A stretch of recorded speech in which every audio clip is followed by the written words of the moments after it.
지난 목요일 충남의 태안화력발전소에서 60대 화물차 기사가 2톤이 넘는 장비를 운송하려다 깔려 숨진 사고가 있었죠.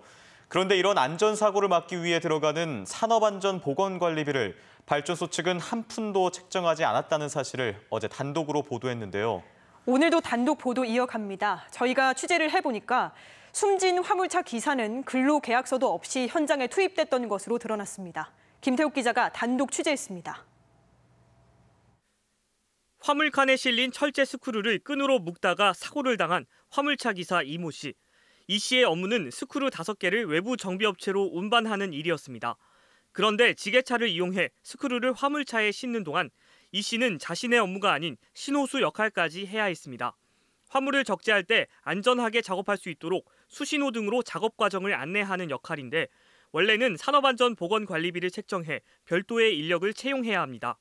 하지만 한국서부발전은 계획 단계부터 이 안전 예산을 아예 책정하지 않았습니다. 외부 정비업체와 체결한 1억 2천만 원짜리 공사 계약서에도 해당 없음.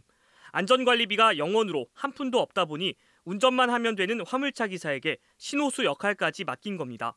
산업안전관리자를 둔다든지 신호수를 배치한다든지 이런 용도로 사용하게 되어 있는데 화물 노동자들이 그 역할을 대신하는 것으로 하면서 이 사고가 발생을 한 거거든요.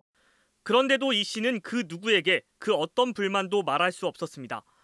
한국서부발전에서 외부 정비업체 그리고 화물차 기사로 내려오는 다단계 하청 구조에서 자신은 가장 아래에 있었기 때문입니다.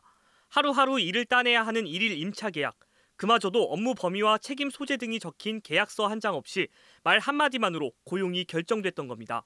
이제 정비 하청 업체하고 이 사망한 화물 차주간에는 계약서 자체가 없는 걸로 확인이 됐고요. 이게 하도급 위반은 아닌지를 좀 살펴보고 있고요.